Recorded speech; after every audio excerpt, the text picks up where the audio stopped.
Good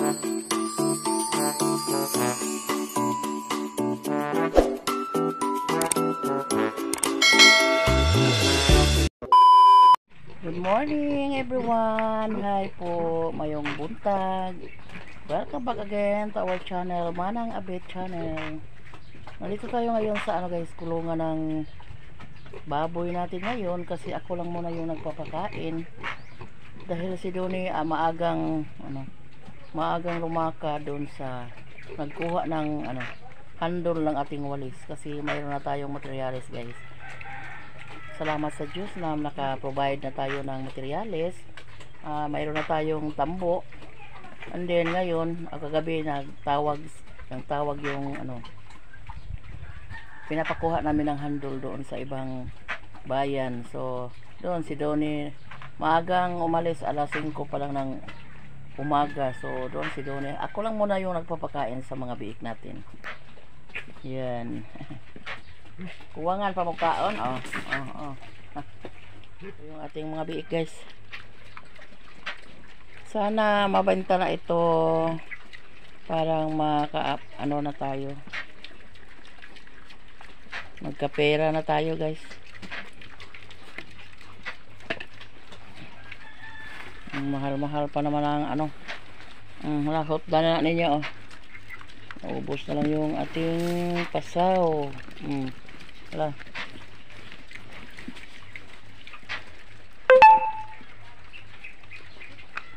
Hindi pa tayo nakabinta sa ating walis. Kinilo lang muna yung ating bibilhin para sa ating mga biik. Yun yung inahin kumain pa doon sa kaniyang kulungan kasi hiniwalay na sila. 1 week na itong hiniwalay sa inahin. So wala pang bumili. Balak pa naman namin yung ipaubos lahat namin yun sa pagbinta. Parang kami ng halin. Mabulto guys ba? Parang ipa-project na naman. Merong anim na ibibinta dito kasi magbilin or mag-iwan siya. Guys, nandito na naman tayo sa kulungan ng manok. Unahin natin yung dito sa labas sa kulungan. Naman mo diha. Hello, good morning. Ito yung mga piso.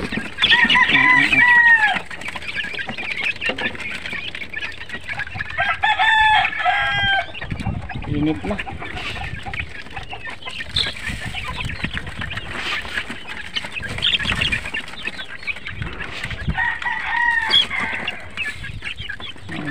Kayod yung gama guys kay kung magkahinay-hinay wala tayong bili ng tuktukon or pagkain. Kayod.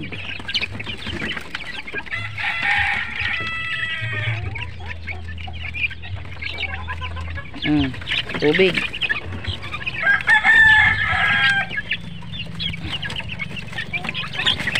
Bakit ilagay yun? Pasok na tayo dito sa loob guys kasi mayroon pa dito. Hello, good morning. Iniwalay namin yung iba kasi maglabok guys.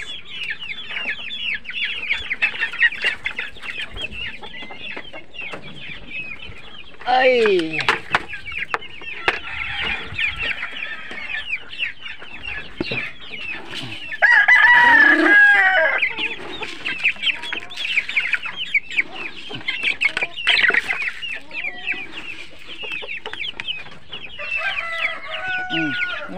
Tok.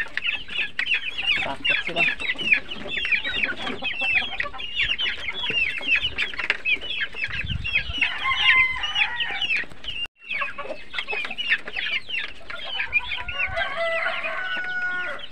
At yung inahin nandito sila nangingitlog. Ayan. May 3 tayong basket na nila. Initlogan nila. Hello, nga naman masuko man ka na kay piso diha. mayroon na kayong sisiw doon. Maldita ng manok. Ito yung breeding house. Nandun pa sa likod ng bahay namin. Hiniwalay sila kasi maliit lang yung dito. Maliit lang yung lugar nila. Andi dito sa labas ng boarding house. Ito yung mga piso. Ay, napamday piso diri.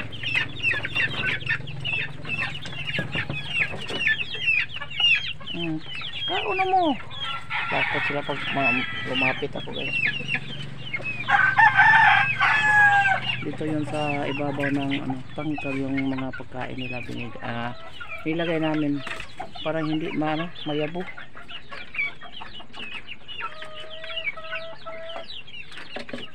Puntahan natin yung isang boarding house doon sa likod. Pakain pa tayo doon. Puntahan natin yung isang boarding house dito. Sama no, apa mo mga itlog? Ha? What?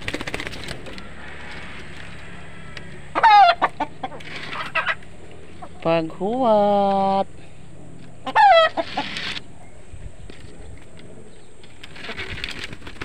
Huwat lagi.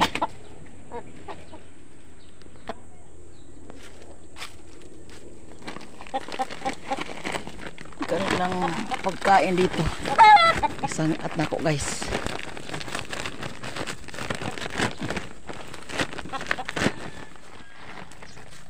May dalawa tayong inahin dito at isang laki.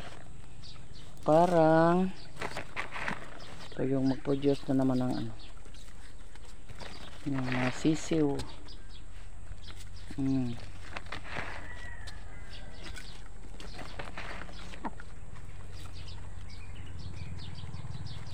Walang flooring yung kanilang guys. Parang sila makakakha. Yung ilahang imnanan. Hinangin ko, guys, kasi kahit ihangin mo basta baba lang pagkahangin madudumihan yung kanilang imnanan, parang pagkakha nila masidla ng lupa. Yan sila. Sige, pag tok-tok kakha, tok-tok, kakha, toka. Ito na yung ilang imnanan, guys. Ayan, malinis na yung kanilang kailangan kasi mag-alaga ng mga hayop, parang bata natin.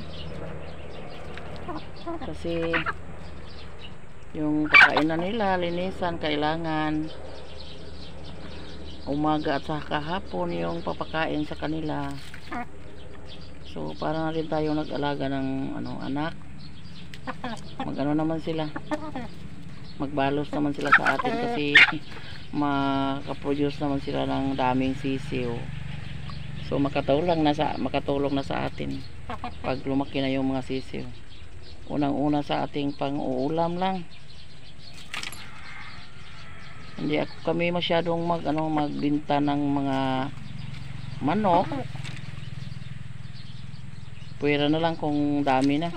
Kasi iulam lang namin yung aming mga manok na mga malalaki. Pero pag yung namin, Native Chicken Association sa amin ng manok, so magbigay din kami kasi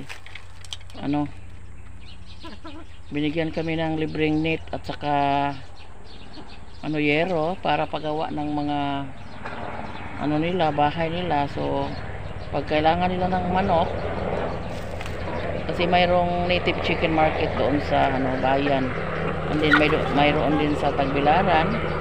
So kaming mga membro ng native chicken ay magbinta kami doon sa aming presidente para sa aming association. So yun lang yung ginagawa namin pag may may asosasyon ka sa native chicken. Kasi membro ako ng Native Chicken Raisers Association, yung pangalan namin sa aming asosasyon. So yan, kailangang alagaan natin yung ating mga manok para makaulam at saka makabinta. Pero sa ngayon wala pa kaming ikabinta kasi maliliit pa yung mga bago pa lang kami anong tawag dyan, naka-recover sa pagpamuhi, anong tawag dyan, pangalaga ng mga manok, kasi yung mga manok namin noon ay sakit guys. Bago pa lang kami naka-recover sa pag-aalaga ng manok. So sana Lord wala nang mga guys, mga circumstances sa mga namin pangangalaga namin sa manok, kasi makatulong yung manok guys para sa atin. Malaking tulong yung mga manok, makaulam pa tayo, and then yung mga itlog, makaulam din tayo ng itlog, kasi mga ito guys, mga native chicken yung binuhi namin.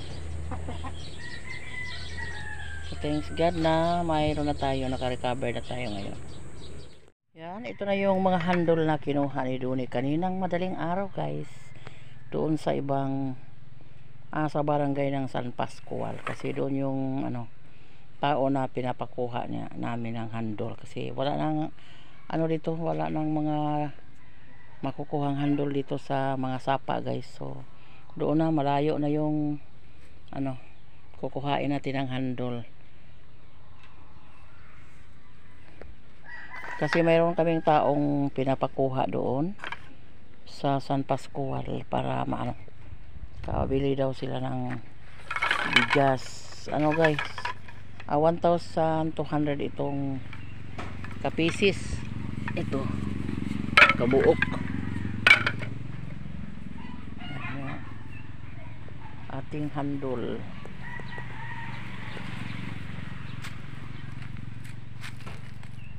at saka yung ating mga tambo. Ito na din yung ating materialis na tambo. Ayan, yung ating nakuha doon sa Inabanga. Nakakuha tayo ng 10 bundles ng tambo doon. So sa ngayon nagpatuloy pa tayo sa gawa ng walis. Thank you very much sa lahat na nanonood natin, sa mga suporta sa ating videos. So pasensya na sa mga videos ko ngayon. Thank you very much sa lahat, lalong-lalo na kay Mami T. Thank you po. Kumusta na po kayo dyan? Shout out po tayo kay Ma'am Yuli, kay Mami T, kay Ma'am Nelda. So guys, nag-memorize lang ako ng konti. Kay Tita Heart, hi po. Ma'am Bunji, Ma'am Jean Bagsik. Yan, kay Ma'am Joycel Buyones from Zambales. Sa lahat-lahat ng mga subscribers natin at mga secret viewers natin, God always, God bless you and keep safe. Amping sa lahat. Bye.